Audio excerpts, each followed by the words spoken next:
Comme l'heure avance, je vais essayer peut-être d'aller un peu vite, surtout que l'idée juste que je voulais faire passer ici, c'est effectivement qu'on est habitué dans le domaine du cancer à travailler sur le pronostic et puis dans le domaine du cerveau à travailler sur les fonctions. Et c'est vrai que dans le domaine des tumeurs cérébrales, on est un peu confronté aux deux, à la problématique voilà, du cancer et de tout ce qui va avec et des fonctions. Alors, quels sont les enjeux pour les tumeurs cérébrales? Quelques mots simplement d'épidémiologie pour dire que là, on est dans des tumeurs qui sont rares. Ça fait partie, c'est à peu près 2 à 3% des cancers. Et c'est aussi des tumeurs pour lesquelles on a fait peu de progrès si on regarde l'évolution, notamment du pronostic sur les 20 dernières années. Et par rapport à beaucoup de cancers, où vous savez que, notamment par l'immunothérapie et d'autres choses, on a réellement fait de réels progrès. Ici, il y a encore beaucoup de travail.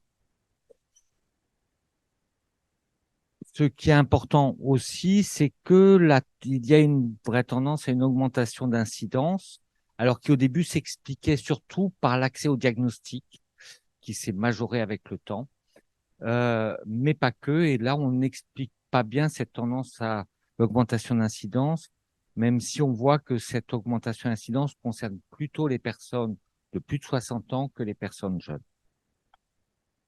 En effet, une des caractéristiques aussi pour les tumeurs cérébrales, c'est que ça touche à peu près 20%, enfin que 20% des tumeurs cérébrales touchent des gens de moins de 40 ans et que ça pose des problématiques avec souvent des formes tumorales qui sont un peu différentes, mais effectivement une problématique différente parce que ça fait partie des cancers les plus fréquents chez les jeunes. Quelques mots pour les facteurs de risque, juste pour replacer une image on a tendance quand même souvent à dire il y a un facteur de risque, c'est pour ça que non, c'est pas, ça fonctionne pas comme ça. Ça augmente le risque. Quand vous êtes dans un risque très faible, comme pour les tumeurs cérébrales, même un facteur de risque qui augmente un peu le risque n'est bien sûr pas il n'y a pas de relation causale et c'est pas parce qu'on va être exposé à quelque chose qui est très fréquent qu'on va développer une tumeur cérébrale. De fait, il y a très peu de facteurs de risque identifiés dans ces tumeurs. Il y a quelques maladies héréditaires tout à fait particulières. Et puis, il y a en dehors de maladies héréditaires qui sont bien identifiées, on les appelle les neurofibromatoses notamment. À côté de ça, on a aussi des formes familiales de gliome, c'est-à-dire plusieurs personnes touchées à la même famille, mais sans qu'on connaisse, sans qu'on identifie le gène d'intérêt. Et là, il y a encore un peu de travail à faire, mais manifestement, c'est compliqué. Le deuxième facteur de risque bien identifié, c'est les radiations ionisantes.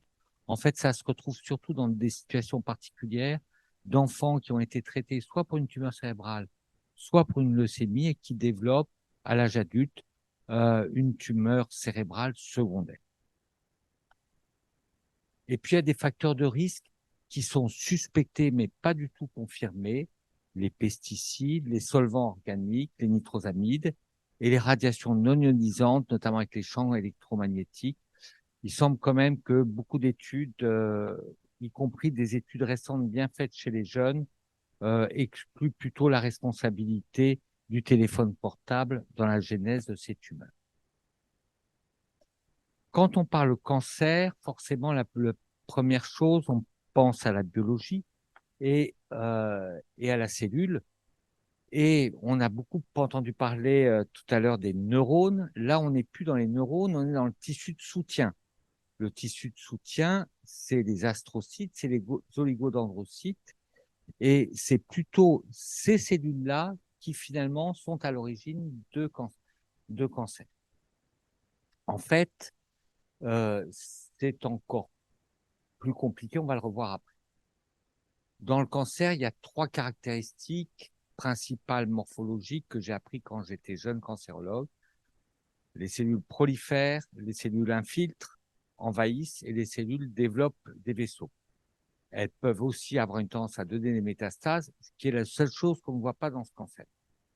Là, vous avez un exemple avec une prolifération très rapide en 15 jours. Vous avez un deuxième exemple à droite où vous voyez l'infiltration du cerveau, qui est vraiment une caractéristique de ces cancers euh, et qui est une capacité des cellules gliales, donc le tissu de soutien, à finalement infiltrer le cerveau. Et aussi, dans l'exemple en bas, ces taches blanches correspondent aux zones où on fabrique, où la tumeur est capable de fabriquer des vaisseaux pour se nourrir. Un des grands changements qu'il y a eu, qui a été quand même un des premiers exemples dans le domaine du cancer, c'est qu'au lieu d'avoir une classification morphologique des tumeurs du système nerveux, on est parti de caractéristiques moléculaires, d'anomalies moléculaires, en particulier de mutations. Et vous voyez, sans rentrer dans les détails, on a défini 3 grands groupes pour les formes les plus fréquentes, non plus en fonction de la cellule ressemble à un astrocyte ou à un oligodendrocyte, mais en fonction de caractéristiques moléculaires, notamment parce que c'était beaucoup plus solide en termes de diagnostic, de reproductibilité, et beaucoup plus pertinent en termes de pronostic et d'évolution attendue. Et donc, il y a deux anomalies moléculaires, une mutation d'un gène, qui est le gène IDH, et une translocation de chromosomes qui guide maintenant la classification de ces tumeurs. Bien évidemment, l'histoire est plus compliquée, et en fait, à côté de ces 3 grands types tumoraux, il y en a une centaine finalement maintenant qui sont décrits, pour certaines des formes très rares, avec parfois des caractéristiques moléculaires bien identifiées, parfois pas de caractéristiques moléculaires. C'est à cause de cette complexité diagnostique qu'il y a beaucoup d'impact sur la prise en charge, que notamment en France, il y a un réseau euh, consacré aux tumeurs rares du système nerveux, qui est le réseau national Rénoclip, avec des centres dans toute la France où on peut et des réunions nationales et la capacité de discuter de dossiers ou de transmettre des dossiers pour analyse moléculaire complexe dans toute la France afin d'avoir le diagnostic le plus pertinent possible. Ça, c'est pour le cancer. Pour le cerveau, forcément, là, on va se retrouver dans une situation un peu différente d'autres cancers. Je ne vais pas m'étendre parce que je ne suis pas neurologue déjà, mais effectivement, dans la vie quotidienne de ces malades, on va avoir des symptômes qui sont particuliers. Il n'y a pas d'altération de l'état général, il n'y a pas d'amaigrissement. Mais en revanche, il y aura les symptômes neurologiques spécifiques que sont bien sûr l'épilepsie qui est présente assez souvent, les céphalées, elles qui sont finalement des choses assez faciles à contrôler, et puis surtout tout ce qui est troubles neurologiques focaux, hein, par atteinte d'une zone particulière, que ce soit les déficits sensitivo-moteurs, comme l'atteinte visuelle, mais aussi et surtout tous les handicaps invisibles, avec la lenteur idiomotrice, les troubles phasiques, les troubles mnésiques, les troubles attentionnels, qui ne sont pas toujours liés à une localisation, parce qu'en fait, on les retrouve en fait dans beaucoup de localisations pour les troubles attentionnels et pour les troubles mnésiques, ainsi que pour la lenteur. Le plus compliqué, c'est finalement les troubles du comportement, les troubles de l'humeur, avec des patients qui peuvent être apathiques, qui peuvent être irritables, impulsifs. Et là, on se retrouve souvent avec un mélange entre le psychologique et le neurologique, et la participation des deux, avec une frontière qui est compliquée à trouver entre les deux, raison pour laquelle souvent on a une approche à la fois par un neuropsychologue et un psychologue pour essayer de comprendre comment on peut, d'une part, faire un diagnostic et aider le malade à aller plus loin. Mais ce handicap invisible a réellement beaucoup d'impact sur l'entourage. Et puis un symptôme, on en a parlé tout à l'heure, un symptôme particulier, c'est la fatigue. La fatigue, pour moi, c'est quelque chose qui m'a toujours étonné comme symptôme pour les tumeurs cérébrales, parce que c'est parfois le premier symptôme qui précède d'un mois ou deux le premier symptôme neurologique. Et c'est une fatigue très inhabituelle. Et c'est vrai que ça, pour l'instant, c'est quelque chose qu'on n'explique pas bien. Alors, je ne vais pas m'étendre sur la prise en charge, mais bien évidemment, de par cette rareté, cette complexité, l'impact fonctionnel, euh, le patient avec une tumeur cérébrale a beaucoup plus d'impact sur son environnement, sur son entourage social, familial, et c'est ça qu'il va falloir aussi prendre en charge. Un des points, c'est que ce que je n'ai pas dit, c'est que dans les tumeurs cérébrales, on a des tumeurs cérébrales de pronostic très variable.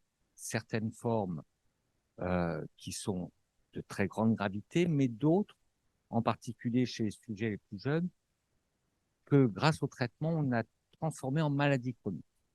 Et finalement, maintenant, et ça a été des progrès, alors c'est peu de malades, mais c'est des vrais progrès, et maintenant, la problématique se pose de repousser ces patients vers une vie active. Et on le voit ici à quel point il est difficile, selon le background du patient, selon le type d'occupation, d'arriver, bon, c'est un peu petit, mes diapos, mais d'arriver à retrouver, il y a très peu d'études, à retrouver une activité professionnelle, même quand on a une forme de pronostic plus favorable, à cause justement de l'impact de la maladie, qu'a eu la maladie sur l'ensemble des capacités du patient. On peut regarder aussi, là j'ai pris cette diapo juste pour illustrer qu'on est habitué en biologie à mettre plein de graphes avec plein de couleurs.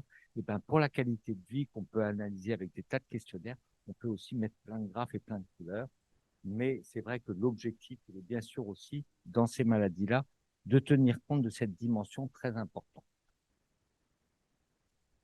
La qualité de vie des malades, mais aussi celle des aidants, ça c'est quelque chose qu'on a pas mal travaillé dans le service. Et on a vu d'une part à quel point finalement la qualité de vie des aidants était plus impactée dans les tumeurs du système nerveux que dans d'autres cancers, justement à cause de l'impact sur l'environnement social et familial, mais aussi que finalement cet impact, alors en France, c'est pas la même chose dans tous les pays. Par exemple, la dimension financière n'était pas tellement importante. En revanche, la dimension sur finalement ça prend toute la place et tout le temps est quelque chose qui est une vraie problématique à cause justement de la perte d'autonomie et de la nécessité de surveillance. Oui, pardon. Alors, quelques mots sur les traitements.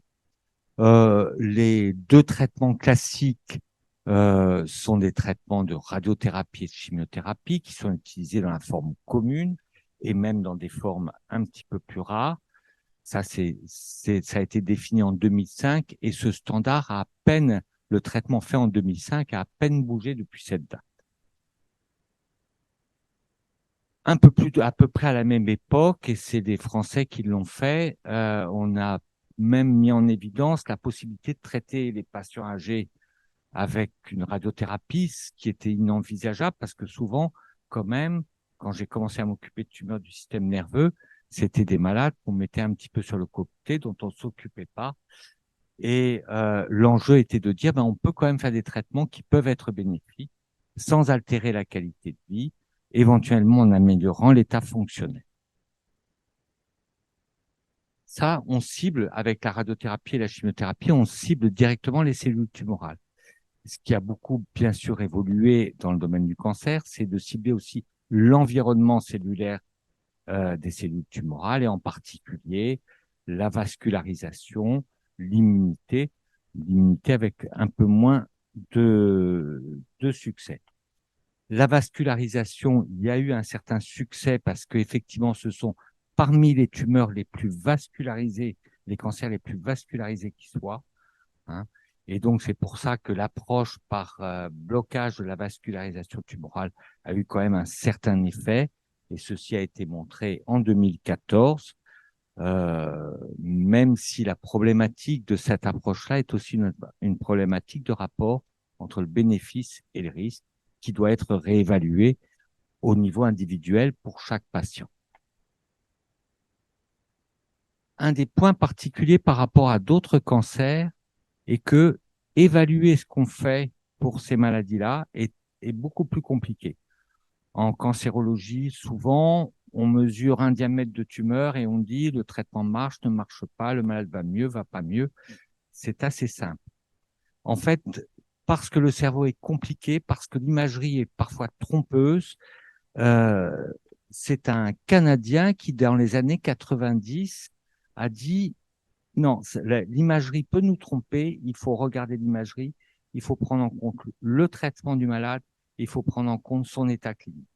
Je ne vais pas rentrer dans les détails, mais cette dimension-là de prise en compte de plusieurs paramètres pour analyser ce que faisait un traitement est vraiment quelque chose d'essentiel et pour savoir comment marchent nos traitements. Un des points particuliers aussi, c'est de savoir, voilà, la dimension clinique est telle qu'on regarde aussi soit le temps à la dégradation clinique, soit la durée d'autonomie d'un patient pour mesurer le bénéfice d'un nouveau traitement.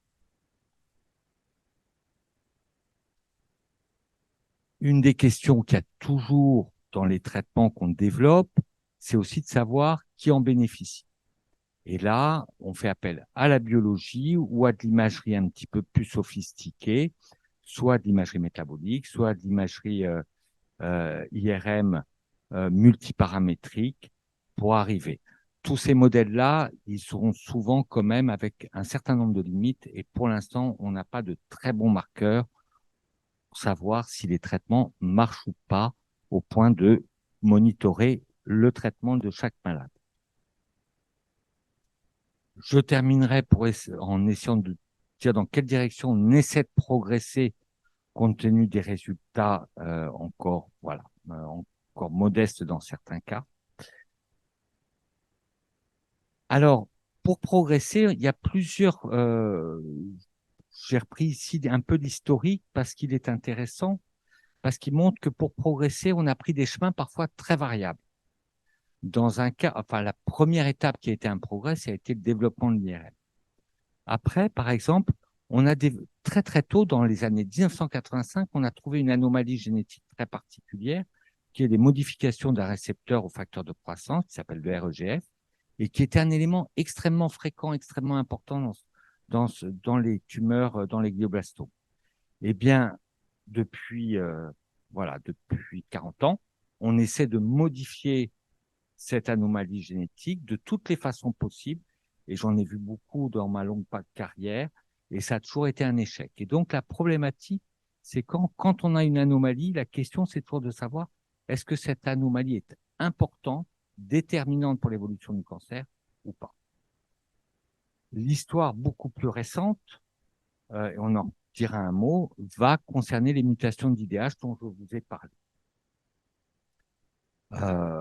Dans d'autres cas, et c'est le cas notamment pour la chimiothérapie, et puis pour un autre exemple dont je vais parler, eh bien, on a d'abord été très pragmatique, on a appliqué un traitement, et après on a essayé de comprendre. Donc les deux chemins ont été observés. Ça, c'est l'exemple où on a été pragmatique. C'est l'utilisation de champs électriques de basse fréquence, qui est un dispositif, comme vous le voyez, qui n'est pas neutre, hein, parce que vous mettez ça sur la tête avec des électrodes, ça délivre un champ électrique de basse fréquence pratiquement de manière semi-continue. Donc, les contraintes, là, il y a peu de toxicité, mais il y a des contraintes réelles. Et l'étude a montré que ça apportait un bénéfice, même s'il faut reconnaître que pour l'instant, on ne comprend pas bien pourquoi. J'entendais parler tout à l'heure de l'effet placebo et une des questions qui s'est posée dans cette étude, ça a été jusqu'à quel point finalement porter les électrodes n'induisait pas un effet placebo particulier.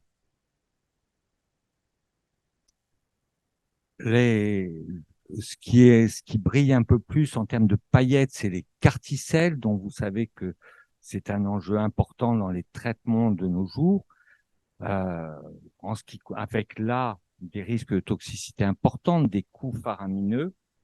Et là, pour les tumeurs du système nerveux, il y a eu 2 études de carticelles sur des gliomes qui ont été publiées, à chaque fois portant sur très très peu de malades, avec 2 cibles différentes. Ce qui est intéressant, c'est que ça ouvre la voie de traiter avec des carticelles dans le cerveau. Et ça, c'est très important parce qu'on avait l'impression que on ne pouvait pas administrer de carticelles, et en fait, on s'est rendu compte dans ces 2 études qu'en traitant au niveau de la cavité opératoire avec des carticelles, je ne m'étends pas sur la technique, eh bien, on arrivait, en traitant à un endroit du cerveau, à être efficace sur plusieurs localisations ailleurs dans le cerveau. Et donc, pour l'instant, c'est vraiment au début de la recherche des CAR-T-cells, mais on a déjà des exemples que c'est une direction potentiellement intéressante.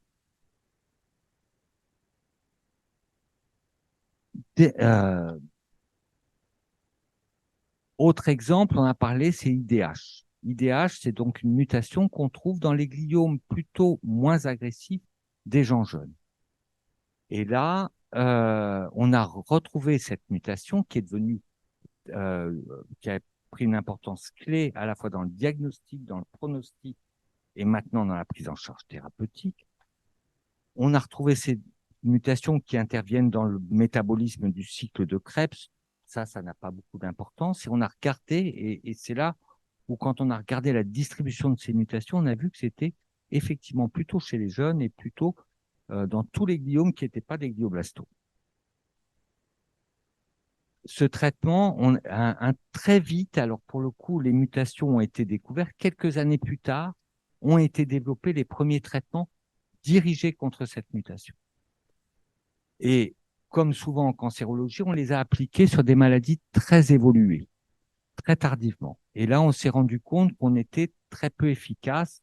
Là, cette ligne représente la durée de contrôle de la maladie. Vous voyez que elle est longue pour quelques malades, mais que pour beaucoup, quand même, la durée de contrôle est courte. Et donc, on s'est dit, c'est peut-être finalement traiter tardivement, bloquer un événement génétique qui est très précoce, c'est peut-être pas la bonne solution. Et c'est la raison pour laquelle il y a eu un essai randomisé qui a été publié il y a quelques mois, qui a mis en évidence l'effet majeur d'un anti-IDH, donc d'un traitement très ciblé sur des gliomes qui avaient cette mutation IDH. Et donc là, c'est le début de l'histoire, mais c'est un vrai progrès dans ces tumeurs. Le dernier exemple, c'est la problématique d'ouvrir la barrière. Vous savez que le cerveau est très bien protégé par une barrière euh, qu'on appelle la barrière hémato-encéphalique, et la difficulté, c'est beaucoup de traitements ont du mal à y pénétrer. Et donc, un des enjeux que l'on a, c'est que pour délivrer des traitements efficaces, il va falloir ouvrir la barrière. Et cette problématique, elle est vraie pour le glioblastome, mais elle est vraie pour plein d'autres traitements.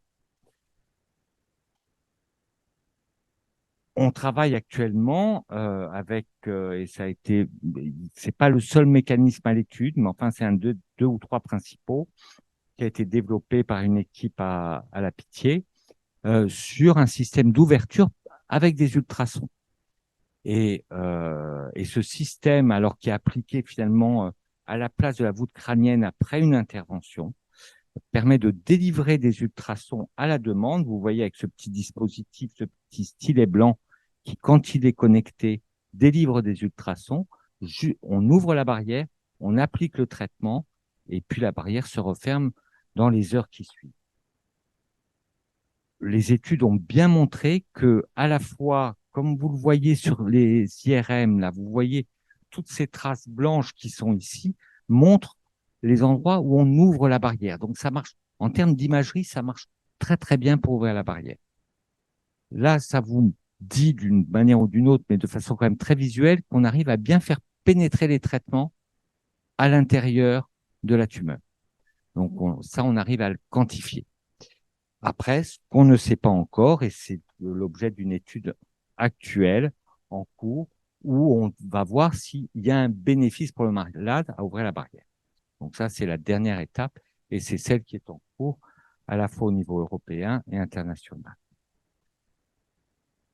Voilà, en conclusion, je suis peut-être allé un peu vite, mais c'est vrai que dans ces tumeurs, les enjeux, c'est ceux de tumeurs rares compliqué où vraiment le diagnostic est très important parce que je ne suis pas rentré dans les enjeux thérapeutiques, mais les thérapeutiques sont quand même assez différentes d'une tumeur à une autre. Et donc, faire un diagnostic pertinent, solide, est quelque chose qui est vraiment essentiel. Ce sont des tumeurs où l'index thérapeutique est soit faible dans les formes graves, mais soit très élevé. Et donc, il est Et il est dans tous les cas toujours important de bien évaluer ce qu'on fait. Et puis, de par le fait que ça touche le cerveau, comme on l'a dit, euh, on, l'importance de prendre en compte l'environnement d'un malade, l'impact de la maladie sur la vie quotidienne est quelque chose d'absolument essentiel. Et je vous remercie.